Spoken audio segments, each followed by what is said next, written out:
वीर शासन जयंती, उस वीर शासन जयंती देखो प्रसंग भी ऐसा मिला है कि महावीर भगवान का ही स्मरण हो रहा है मंगलाचरण में। कल भी चर्चा वही चली है और आज भी वही चर्चा आ गई है, तो अपन उस पर भी थोड़ी सी चर्चा कर लेते हैं। वैशाख शुक्ल दशमी के दिन महावीर भगवान को केवल ज्ञान हुआ। क्या हुआ? वैशाख शुक्ल दशमी के दिन भगवान महावीर स्वामी को केवल ज्ञान हुआ। वैशाख मास भी व्यतीत हो गया, ज्येष्ठ मास भी पूरा व्यतीत हो गया और आषाढ़ मास भी पूरा व्यतीत हो गया।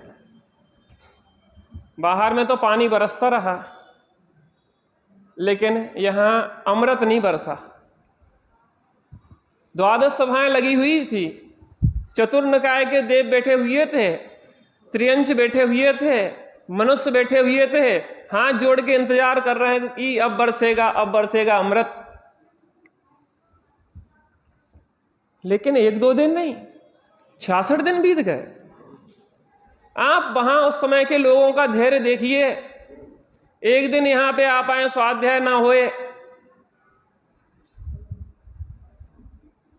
बैठे रहे, हम तो रहे लेकिन मौन बैठे रहे पौन घंटे तक, 2 दिन 4 दिन, धीरे धीरे कितने दिन लोग बचेंगे 10वें दिन तक? हम ही। आप जो सोचो कि कितना धैर्य होना चाहिए। 5 मिनट लेट हो जाए तो 10 बार घड़ी दिख जाए, अभी तक आए नहीं है, अभी तक आए नहीं है। हम ये नहीं करें कि हमें देर करना चाहिए लेकिन स्वानुभव में दूसरे की पराधीनता नहीं है। बैठ के थोड़ा सा अपने में आने का अभ्यास करें। इतनी पराधीनता भी क्या है कि सामने आए तभी हम स्वाध्याय करें। हमारा स्वाध्याय तो शुरू हो गया, हम तो मजा कर रहे हैं, हम तो अतीन्द्रिय आनंद का वेदन कर रहे हैं। 66 दिन, कैसा धैर्य! ऐसा धैर्य हो तब काम बनता है। इतना धैर्य बनाना चाहिए। है तो 10 दिन भी आप आएंगे तो भी धैर्य इतना तो है, लेकिन इतना धैर्य होगी 66 दिन और 3-3 टाइम, और कहीं कहीं आता 4-4 टाइम दिव्य ध्वनि खिड़ती है। लगातार आते रहे, आते रहे, आते रहे। आना लोगों ने बंद कर दिया होता तो फिर दिव्य ध्वनि खिड़ती कि नहीं खिड़ती, की के लाने खिड़ती इसका मतलब ये था कि 66 दिन तक लोग आते तो रहे, सभाएं 12 भरती रही, असंख्यात जीव बैठते रहे। कितने जीव? थोड़े बहुत नहीं, असंख्यात जीव बैठते रहे। 66 दिन हो गए।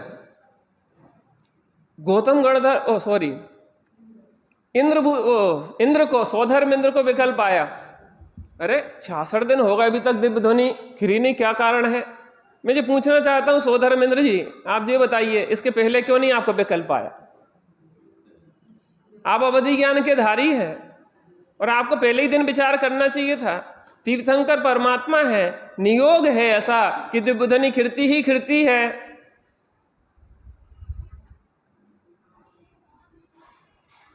सात महीने 9 दिन हो गए, अभी तक आहार की विधि नहीं मिली। भरत जी आप अवधि ज्ञान नहीं लगा पा रहे थे। भरत जी को था कि नहीं था मुझे नहीं पता, और भी तो थे बहुत सारे, उन्हें भी तो लगा ले, इंद्र को भी लगा लेना चाहिए था। सौधर्म इंद्र जो व्यवस्था करता था तीर्थंकर परमात्मा आदिनाथ स्वामी की, जो कपड़े ले आता था, भोजन ले आता था वहां से, उसके बाद भूल गया। अब तो वो महाव्रती हो गए थे, महामुनिराज हो गए थे, परम पूज्य हो गए थे, अब तो विशेष ध्यान रखना चाहिए था ना। अरे भाई साहब, उदय को कौन टाल सकता है? काल लब्धि जब तक ना आए तब तक कार होता नहीं है। इसका मतलब यह था जब तक काल लब्धि नहीं आई तब तक विकल्प भी उस जाति का नहीं आया। सौधर्मेंद्र विकल्प आया, क्यों नहीं कर रही है? देखो तो अवधि ज्ञान लगाया, देखा कि वे बैठे गणधर देव, उनका का अवस्था में बैठे हुए 500 शिष्य ब्राह्मण बने बैठे गुरु, और ग्रहित मिथ्यात्व का पोषण कर रहे हो, करा रहे हैं। ये भी गजब की होनहार है।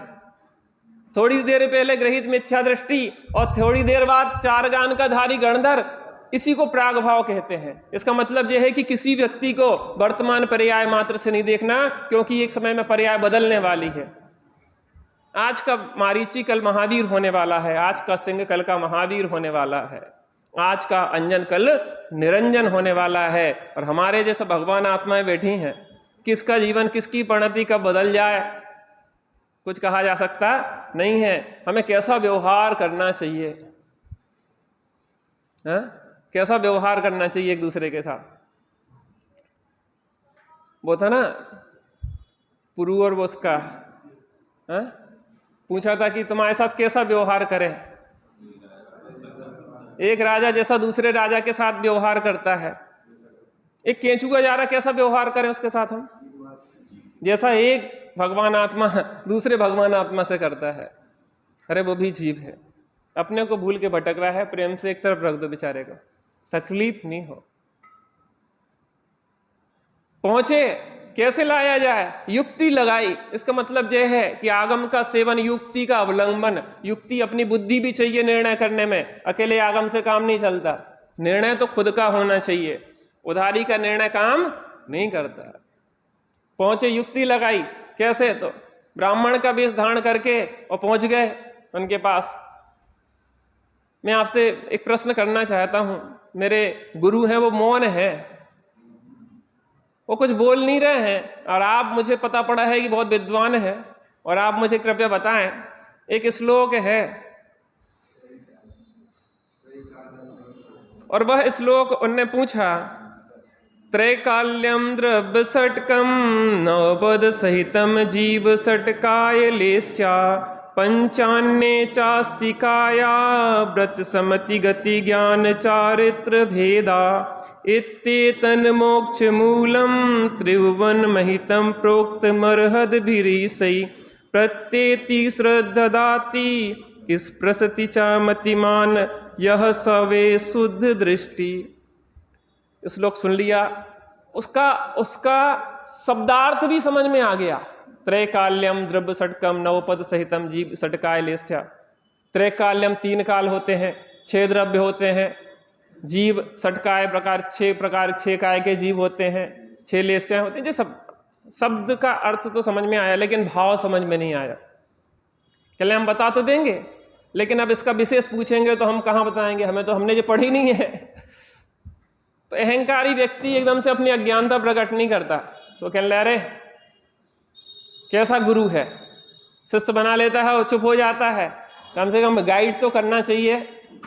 अरे महावीर भगवान ने किसी को भी अपना शिष्य नहीं बनाया, शिष्य बन गए, उनके विशेष सद्गुणों को देख के उनके शिष्य बन गए। महावीर भगवान ने गुरु नहीं बनाया। चलो वही बताएंगे, तो मैं गुरु के सामने बात करेंगे। अब चल दिए, पहुंचते गए। जैसे ही मान स्तंभ दिखा, अरे गजब, कहते ना कि अब आया ऊंट पहाड़ के नीचे। ऊंट को लगता था कि मुझसे तो ऊंचा कुछ हो ही नहीं सकता है। तो ऊंट ने जब पहाड़ देखा और पहाड़ के नीचे पहुंचा, तो क्या हुआ, उसको लगा कि अरे हम क्या लगते हैं, माउंट एवरेस्ट कहाँ, हम चींटी जैसे लग रहे हैं। अब तो पता, जब तक अज्ञानता रहती तो अहंकार रहता, और जहां ज्ञान प्रकट हो जाता, सम्यक ज्ञान प्रकट हो जाता, तो लघुता आ जाती। अरे हम कहाँ लगते हैं, हम तो बहुत तुच्छ हैं। तुच्छ माने हीनता की बात नहीं, लघुता की बात है। दीनता की बात नहीं है, लघुता की बात है। अज्ञानी को दीनता और अहंकार होता है, और ज्ञानियों के लघुता होती है। और देखा वैसे, अरे यार मुझसे भी कोई श्रेष्ठ बात हो सकती है। मान स्तंभ को देख के, वीतराग सर्वज्ञ परमात्मा की जिन प्रतिमा को देख के कुछ मन में चलने लगा कि मैं समझता था कि मैं ही श्रेष्ठ हूं, मैं जो जानता हूं वो सही है। लेकिन यहां यह जिन प्रतिमा, यह मान स्तंभ कुछ और बता रहा है। और वह विचार करने लगा। मान धीरे धीरे, वो जो बर्फ का पहाड़ था ना, और धीरे धीरे गलना शुरू हुआ।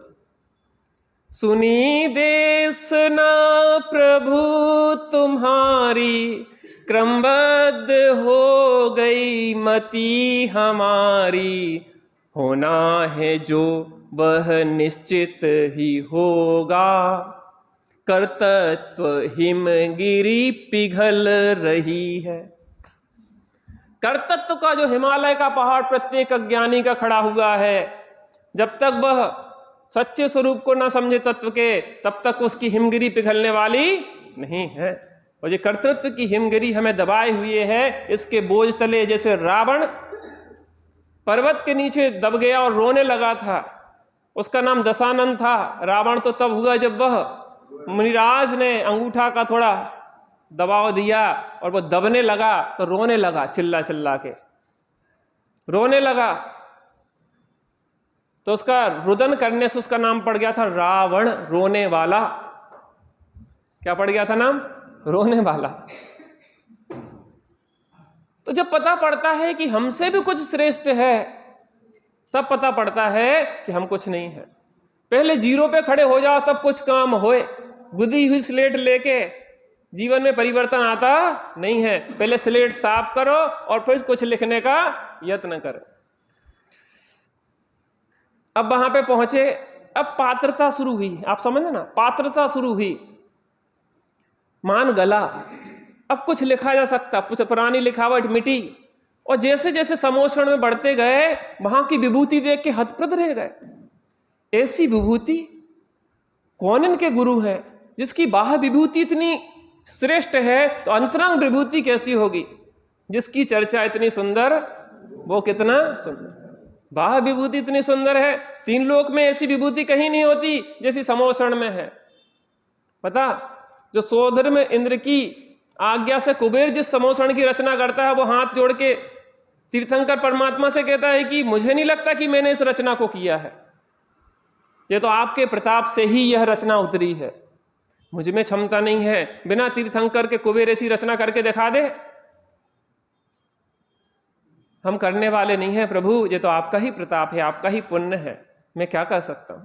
ऐसी अद्भुत रचना होती है, विश्व में ऐसी उत्कृष्ट रचना नहीं होती है। और जैसे गया, देखते देखते देखते हतप्रद होता गया। ऐसा वैभव, ऐसी विभूति, क्या होगा क्या होगा। और अंदर में विशुद्धि बढ़ती गई।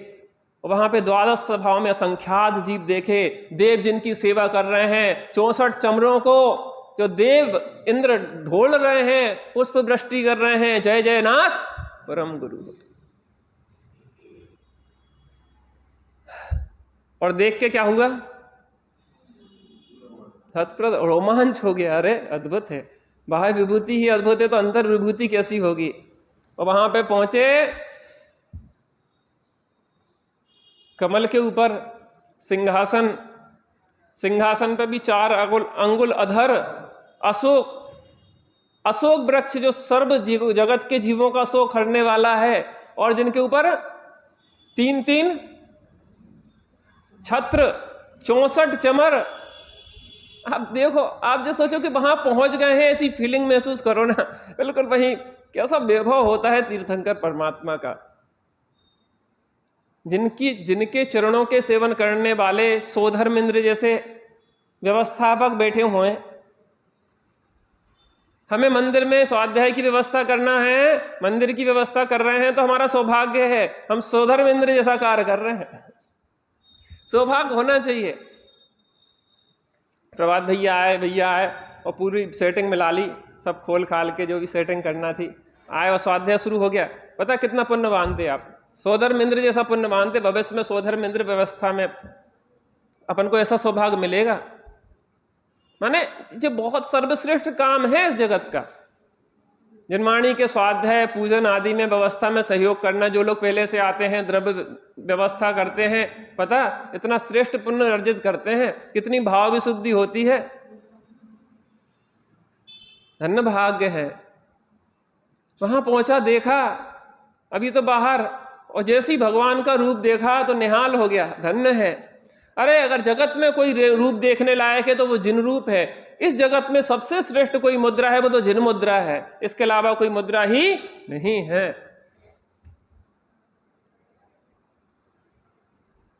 जिनेंद्र मूरत में हमने देखी, स्वयं की सूरत झलक रही है। जिनेंद्र मूरत में स्वयं की सूरत देख ली, बोले नहीं, अभी तो दिव्य धुनी खिरी नहीं, क्योंकि गणधर थे नहीं, और गणधर इन्हीं को बनना था तो दिव्य देशना सुनी नहीं। लेकिन जिनेंद्र मूरत ने बोल दिया कि अपना सुख अपने में है, अपनी प्रभुता अपने में है, अपना सर्वस्व अपने में है, तेरा प्रभु तुझ में ही डोले। और ऐसा देखा, देखते देखते ऐसी शांत प्रसम रस झरती हुई मुद्रा, आनंद मग्न मुद्रा को देख के अंदर में भी हिलोरें ले शुरू हो गई, उमंग चढ़ना शुरू हो गई। पता, भरत जी जब 6 खंड को जीतने गए, समुद्र के किनारे जब हिलोरें चल रही थी, आसमान को छूती हुई तो अंदर में भी तरंगायमान होने लगा उनका चित्त, अंदर में उछाले लेने लगा स्वरूप। और ऐसा लगा कि अब बैठ जाओ, तो बैठने लगे तो सेनापति कहने लगे महाराज यहाँ सामयिक करवे नहीं आए, यहाँ 6 खंड जीतने आए हैं। अरे कहने लगे मेरा कोई रस नहीं है 6 खंड को जीतने में, मेरा रस तो एक अखंड पे साम्राज्य करने का है, और वो व्यवस्थाएं चलती रहेंगी, मैं अपनी आराधना छोड़ सकता नहीं हूं। भरत जी 6 खंड और 96,000 रानियों के बीच में निरावाद आराधना कर सकते, तो हम छोटे से काम में अपनी आराधना नहीं कर सकते क्या? हमें लगता है कि हम तो निर्वृत्ति ले लेंगे तब आराधना करेंगे, तुम कभी नहीं कर पाओगे। यहीं से शुरू करना पड़ेगा और अभी से शुरू करना पड़ेगा, तब वहां तक पहुंच पाएंगे। और वहां पे देखते देखते उपयोग अंतर्मुख हुआ, सम्यक दर्शन हुआ, और बाहर में वस्त्र को त्याग किया, केस लॉन्च किए और बस बैठ गए। 3 कसायों को अभाव हुआ, 6वां 7वां गुण स्थान हुआ, श्रेणी और 4 ज्ञानों की प्रकटता हो गई। अभी श्रेणी कहां से चढ़ गए, बाद में चढ़ेंगे दीपावली पे। हो तो क्या अद्भुत है। आप जो सोचो कि हमें सम्यक दर्शन नहीं हो पा रहा है तो ये हमारी कमी है, जिन प्रतिमा तो सब कुछ बोल रही है। गौतम स्वामी ने बिना देशना सुने ही उनकी जिन मुद्रा को देख के अपना काम कर लिया, तो हम नहीं कर सकते क्या? हम में भी सब प्रकार से पात्रता है। जग माही तुम्ही सब लायक हो। क्या कहा? क्या है? हम सबसे कह रहे भगवान, क्या कह रहे? क्या कह रहे? जग माही तुम्ही सब लायक हो, अर्थात तुम में इतनी लायकात है कि तुम भगवान बन जाओ। और जैसे ही वह गणधर पद पे आसीन हुए और दिव्य देशना किरणा प्रारंभ हो गई। तीर्थंकरों के विरह में यदि ना रहें ए जिन बचन, तो स्वपर हित कैसे करें इस जगत में फिर भव्य जन। अज्ञान बस भ्रमते रहें पशुवत सदा ही। पशुता से जब हम आज इतने ऊपर उठे हैं, इसका कारण यह जिन बचन है। और अगर जिन बचन वहां दिव्य देशना ना खिरी होती महावीर भगवान की गौतम गणधर के प्रताप से, तो आज यह बात हमें प्राप्त नहीं होती। और आज का वह दिवस था, क्या था? आज का दिवस था 66 दिन के अंतराल के बाद और दिव्य ध्वनि खिर गई। कौन सा दिन है आज? वीर शासन जयंती, अर्थात जिनेंद्र वीर भगवान का शासन आज से प्रारंभ हुआ। कुछ बात यहाँ पे विशेष है। वीर शासन का अर्थ किया गया है। वीर शासन माने क्या? जैसे संविधान लिखा जाता ना, वैसे ही भगवान महावीर ने या अनादिकाल से अनंत तीर्थंकरों ने या वस्तु का स्वरूप क्या है, इसमें बहुत सुंदर बिंदु है। कुछ बिंदु पढ़ते हैं, देखिए। वीर शासन अर्थात आनंद बांटने वाला शासन। जियो और जीने दो। अज्ञानी तो मरता है और मारता है। जीने और जियो और जीने दो माने वो महावीर भगवान ने बहुत आनंद को, रस को चखा है और उनने आनंद को बांटा है। आनंद बांटने वाला या वीर शासन माने आनंद बांटने वाला शासन। वीर शासन अर्थात अलिखित सिद्धांत। वीर शासन माने अलिखित सिद्धांत, कोई लिखा नहीं है। बता, हमारे साहित्य को लगभग सबसे बाद में लिखा गया। उसके पहले से तो बहुत साहित्य लिख चुका था, क्योंकि हमारे आचार्यों की प्रज्ञा इतनी अधिक थी कि उन्हें लिखने की जरूरत ही नहीं पड़ी, मौका दे याद रहता था। अलिखित शासन है, वस्तु का स्वरूप है यह। वीर शासन अर्थात आत्मानुशासन। एक एक शब्द में तो न रस है कि घंटों चर्चा हो जाए। दूसरे के शासन से कोई नहीं सुधरता। खुद के ऊपर सेल्फ कंट्रोल होना चाहिए, अपने अंदर दृढ़ निश्चय होना चाहिए, अपने दोषों को दूर करने के लिए दृढ़ प्रतिज्ञ होना चाहिए। आत्मानुशासन, आत्मा के ऊपर अनुशासन, अपने विषय कसायों से बचने की खुद में सामर्थ्य। वीर शासन अर्थात भक्त नहीं भगवान बनने वाला शासन। इसमें कुछ विशेष सुधार कर दें। भक्त से भगवान बनने वाला शासन कर दें, भक्त नहीं वाला नहीं होगा, क्योंकि बिना भक्त बने भगवान नहीं बना जा सकता, और भक्त बने रहे तो भी भगवान नहीं बना जा सकता। भक्त से भगवान बनने वाला शासन। वीर शासन अर्थात सबको भगवान बताने वाला शासन। હું પરમાત્મા છું એમ નક્કી કરો, હું પરમાત્મા છું એમ નિર્ણય કરો, હું પરમાત્મા છું એમ अनुभव करो। और यही अनुभूति ही जिन शासन है और कुछ भी नहीं है। हम थोड़ा बैठ के जिन शासन का अनुभव करने का यत्न करते हैं।